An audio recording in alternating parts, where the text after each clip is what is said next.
Sir dinosaur का अंडा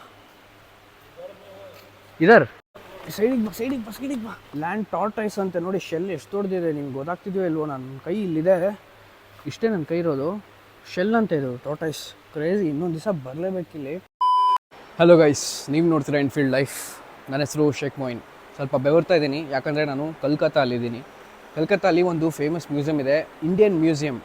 ಈ ಇಂಡಿಯನ್ ಮ್ಯೂಸಿಯಂ ಸ್ಪೆಷಾಲಿಟಿ ಏನಂತ ಹೇಳಿದ್ರೆ, ಇಂಡಿಯಾದಲ್ಲೇ ಮೋಸ್ಟ್ ಓಲ್ಡೆಸ್ಟ್ ಅಂದರೆ ತುಂಬ ಹಳೇದಾದಂತಹ ಮ್ಯೂಸಿಯಂ ಇದು. 1816ರಲ್ಲಿ ಎಸ್ಟಾಬ್ಲಿಷ್ ಆಗಿದೆ ಅಂಥದ್ದು.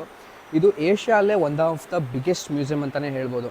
ನಾನು ಇಲ್ಲಿ ಮೇಯ್ನ್ ಬಂದಿದ್ದ ಕಾರಣ ಏನು ಅಂತ ಹೇಳಿದ್ರೆ, ನೀವು ಈಜಿಪ್ಷಿಯನ್ ಮಮ್ಮಿ ಎಲ್ಲ ಕೇಳಿರ್ತೀರಲ್ಲ, ಆ ಈಜಿಪ್ಷಿಯನ್ ಮಮ್ಮಿದು ಇಲ್ಲಿ ಒಂದು ಲೈವ್ ಎಕ್ಸಾಂಪಲ್ ಇತ್ತು, ಅದನ್ನು ತೋರಿಸೋಣ ಅಂತ ಬಂದೆ.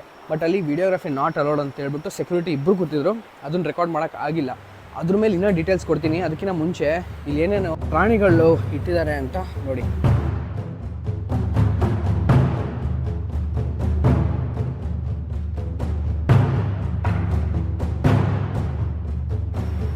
ಇದು ನೋಡಿ, ಇದು ಇಂಡಿಯನ್ ಎಲಿಫೆಂಟಿನ ಸ್ಕೆಲಿಟನ್ನು. ಇದು ನೋಡೋಕ್ಕೆ ನಿಮಗೆ ಎಷ್ಟು ದೊಡ್ಡದಿದೆ ಅಂತ ಒಂದು ಅಂದಾಜು ಬರ್ತಾ ಇಲ್ಲ, ಆದರೆ ಸಿಕ್ಕಾಪಟ್ಟೆ ದೊಡ್ಡದಿದೆ. ಆಲ್ಮೋಸ್ಟು ಐ ಥಿಂಕ್ ಒಂದು 15 ಫೀಟ್ ಆದರೂ ಇರುತ್ತೆ ಅಲ್ಲಿವರೆಗೂ. ನನ್ನ ಹೈಟ್ ನೋಡಿ ಇಲ್ಲಿವರೆಗೂ ಇದ್ದೀನಿ ಅಷ್ಟೇ ನಾನು. ನೋಡಿ ಎಷ್ಟು ಅಂದಾಜು ನೋಡ್ಕೊಳ್ಳಿ, 15 ಫೀಟ್ ಮೇಲಿದೆ. ಇದು ಸಹ ಒಂದು ಇಂಡಿಯನ್ ಎಲಿಫೆಂಟಿನ ಸ್ಕೆಲಿಟನ್ನೇ. ಇದು ಸ್ವಲ್ಪ ರಿಲೇಟಿವ್ಲಿ ಸ್ವಲ್ಪ ಚಿಕ್ಕದಾಗಿದೆ. ಇದು ನಿಮ್ಮ ರಿಫ್ಲೆಕ್ಷನ್ ಕಾಣ್ತಿಲ್ಲ ಅನಿಸುತ್ತೆ. ಇಂಡಿಯನ್ ಎಲಿಫೆಂಟಿನ ಒಂದು ಟಸ್ಕ್ ಇರುವಂತಹ ಸ್ಕೆಲಿಟನ್. ಬರೀ ಮುಖ ನೋಡಿ ಎಷ್ಟು ದೊಡ್ಡದಿದೆ. ಇದು ಆ್ಯಕ್ಚುಯಲ್ ಸ್ಕೆಲಿಟನ್.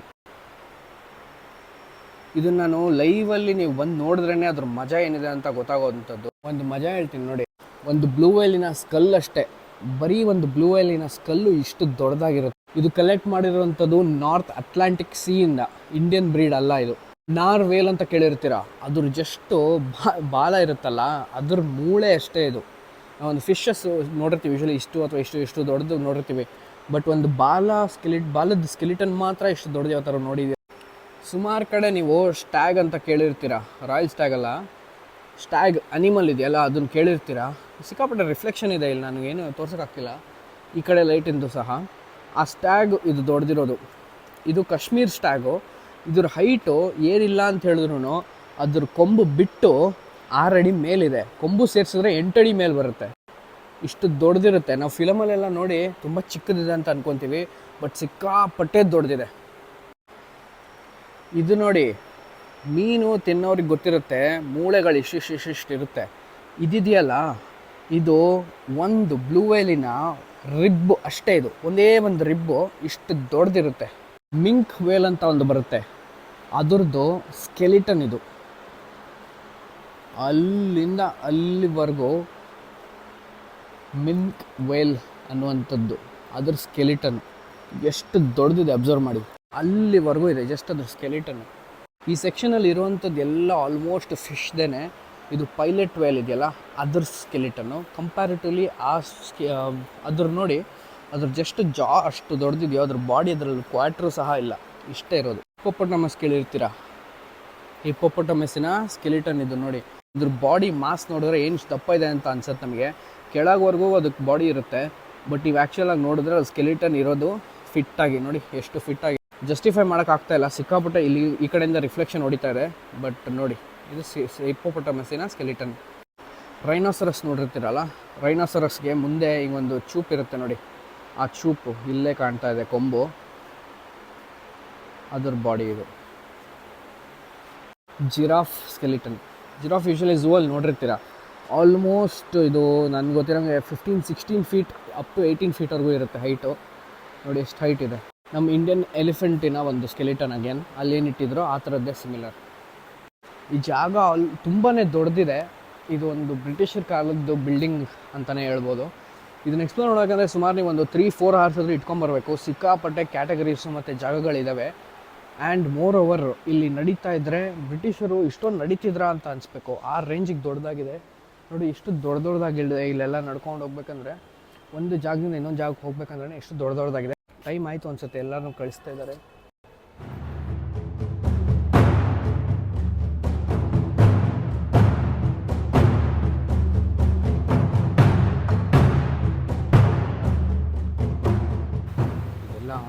ಆರ್ಕಿಯಾಲಜಿಕಲ್ ಡಿಪಾರ್ಟ್ಮೆಂಟಲ್ಲಿ ಇರುವಂಥದ್ದು. ಇದ್ರ ಬೆಲೆ ಕಟ್ಟಕ್ಕೆ ಆಗಲ್ಲ.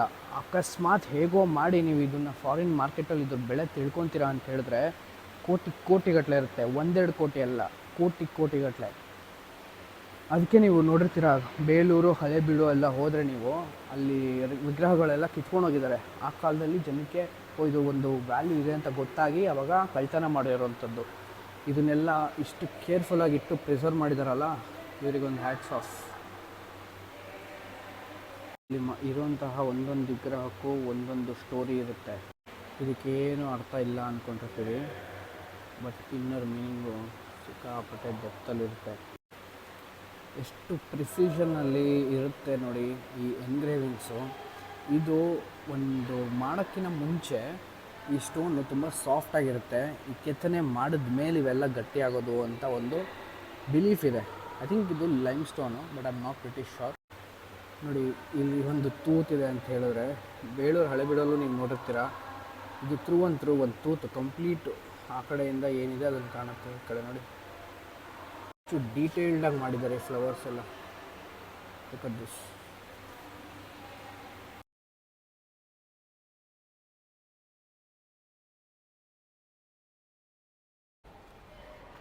ಯಾವುದೋ ಒಂದು ಪ್ಯಾಲೇಸಿಗೆ ಕಡಿಮೆ ಇಲ್ಲ ಇದು ಜಾಗ ಅಂತಲೇ ಹೇಳ್ಬೋದು. ನೋಡಿ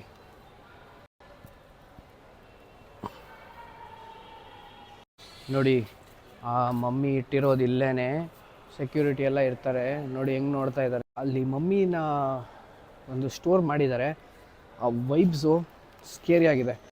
ಯಾವ ಥರ ಮಮ್ಮಿಫಿಕೇಷನ್ ಮಾಡ್ತಾಯಿದ್ರು, ಏನು ಪ್ರಾಸೆಸ್ ಇತ್ತು ಅಂತ ಸ್ಟೆಪ್ ಬೈ ಸ್ಟೆಪ್ಪು ಯಾವ ಥರ ಮಾಡ್ತಾಯಿದ್ರು, ಏನಕ್ಕೆ ಮಾಡ್ತಾಯಿದ್ರು ಎಲ್ಲ ಡೀಟೇಲ್ಸ್ ಕೊಟ್ಟಿದ್ದಾರೆ. ಆಮೇಲೆ ಕೆಲವೊಂದು ಮಮ್ಮಿಫಿಕೇಷನ್ ಆಗಿರುವಂತಹ ಕೈಗಳು ಫೇಮಸ್ ಫೆರೋಗಳಿದು. ಫೆರೋ ಅಂದರೆ ಅಲ್ಲಿಂದ ಆ ಕಾಲದ ರಾಜಗಳ ಕೈಗಳು, ಆಮೇಲೆ ಸ್ಕೆಲಿಟನ್ಸು ಎಲ್ಲ ಅಲ್ಲಿ ಇಟ್ಟಿದ್ದಾರೆ. ಮಮ್ಮಿ ಮೇಲೆ ಅದು ಇಡೋಕ್ಕೆ ಮುಂಚೆ ಅದನ್ನು ಫೇಸ್ ಅದ್ರ ಹೇಗೆ ಇದೆ ಅದ್ರ ಫೇಸ್ನ ಡ್ರಾ ಮಾಡಿ ಅದ್ರ ಫೇಸ್ ಮೇಲೆ ಅಲ್ಲಿ ಇಡ್ತಾಯಿದ್ರು. ಸೊ ಆ ಫೇಸ್ನ ಎತ್ತು ಸೈಡಿಗೆ ಇಟ್ಬಿಟ್ಟು ಅದ್ರ ಸ್ಕೆಲಿಟನ್ ಕಾಣೋ ಥರ ಆ ಮಮ್ಮಿನ ಡೆಕೋರೇಟ್ ಮಾಡಿ ಇಟ್ಟಿದ್ದಾರೆ. ಆಮೇಲೆ ಆಗಿನ ಕಾಲದ್ದು ಕ್ಲಾತ್ ಯಾವ ಥರ ಇತ್ತು, ಅದ್ರ ಮೇಲೆ ಪೇಂಟಿಂಗ್ಸ್ ಯಾವ ಥರ ಇತ್ತು ಅಂತೆಲ್ಲ ಡೀಟೇಲ್ಡಾಗಿ ಕೊಟ್ಟಿದ್ದಾರೆ. ಸೊ ಕಲ್ಕತ್ತಾಗೆ ಬಂದರೆ ಡೆಫಿನೆಟ್ ಇದನ್ನು ಎಕ್ಸ್ಪ್ಲೋರ್ ಮಾಡಿ. ನೋಡಿ ಬ್ರಿಟಿಷರ್ ಕಾಲದ್ದು ಬಿಲ್ಡಿಂಗ್ಗಳು ಎಷ್ಟೆಷ್ಟು ದೊಡ್ಡದಾಗಿದೆ, ಸ್ಟೇರ್ಸು.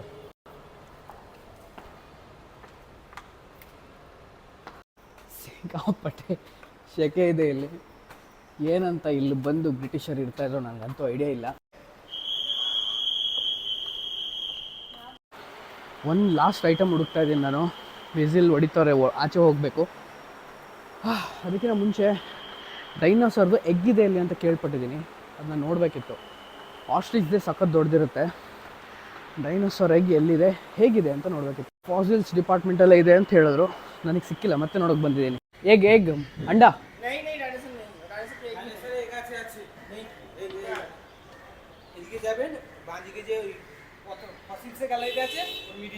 ಇದೆ ರೈಟ್ ಸೈಡ್. ನಡಿ ವಿಸಿಲ್ ಹೊಡಿತು. ಇದು ಇನ್ವರ್ಟಿಬ್ರೇಟ್ಸ್ ಅಲ್ಲ. ಓ ಮೈ ಗಾಡ್, ಇದೆಲ್ಲ ಎಕ್ಸ್ಪ್ಲೋರ್ ಮಾಡೋಕ್ಕೆ ಟೈಮೇ ಸಿಕ್ಕಿಲ್ಲ. ಇದೇನಿದು ಹಿಂಗಿದೆ, ಡು ನಾಟ್ ಟಚ್ಚು. ಸರಿ ಆಯಿತು, ಏನಿದು ಟಚ್ ಮಾಡಲ್ಲ ಸರ್. ಡೈನೋಸರ್ का अंडा इधर, ये क्या है सर? ये ಕಚುವಾ. ಅಯ್ಯೋ, ಲ್ಯಾಂಡ್ ಟಾರ್ಟೈಸ್ ಅಂತ ನೋಡಿ. ಶೆಲ್ ಎಷ್ಟು ದೊಡ್ಡದಿದೆ ನಿಮ್ಗೆ ಗೊತ್ತಾಗ್ತಿದೆಯೋ ಇಲ್ವೋ? ನನ್ನ ಕೈ ಇಲ್ಲಿದೆ, ಇಷ್ಟೇ ನನ್ನ ಕೈ ಇರೋದು. ಶೆಲ್ ಅಂತ ಇದು ಟಾರ್ಟೈಸ್. ಕ್ರೇಜಿ. ಇನ್ನೊಂದು ದಿವಸ ಬರಲೇಬೇಕಿಲ್ಲಿ. ಫಸ್ಟು ಅಂಡ ಎಲ್ಲೋ ಇದೆ ಅಂತ ಬನ್ನಿ ನೋಡೋಣ. ಎಲ್ಲ ಅಂಡ ಮಗನೇ ತೋರಿಸ್ರು. ಓ ಕೈಸ್ ಇದೆ ಎಗ್ ಆಫ್ ಡೈನೋಸರ್. ನೋಡಿ ಕೈ ಇಷ್ಟಿದೆ ಅಂದರೆ ಇಷ್ಟೇ ಇದೆ. ನಾನು ಸಿಕ್ಕಾಪಟ್ಟೆ ದೊಡ್ಡದಿರೋದು ಅಂದ್ಕೊಂಡೆ. ಇಷ್ಟೇ ಇದೆ. ಕ್ರೇಜಿ. ನೋಡಿ ಕೈ ಇಷ್ಟಿದೆ ಅಂದರೆ ಇಷ್ಟಿದೆ. ಒಳಗಿದೆ, ಅದನ್ನು ತೆಗಿಯೋಕ್ಕಾಗಲ್ಲ. ಮಣ್ಣು ಫಾಸಿಲ್ಸ್ ಎಲ್ಲ ಅಕ್ಕಪಕ್ಕ ಸುತ್ತಪತ್ತ ಗಟ್ಟಿಯಾಗ್ಬಿಟ್ಟಿದೆ. ಅದೆಲ್ಲ ಕಲ್ಲಾಗಿ ಹೋಗಿರುತ್ತೆ. ಬಟ್ ಮೊಟ್ಟೆ ನೋಡಿ ಒಳಗಿದೆ. ಫೈನ್ ಬನ್ನಿ ಹೊರಡೋಣ. ನೀವು ಕಲ್ಕತ್ತಾಗೆ ಯಾವತ್ತಾದ್ರೂ ಬಂದರೆ ದಯವಿಟ್ಟು ಎಕ್ಸ್ಪೀರಿಯೆನ್ಸ್ ಮಾಡಿ.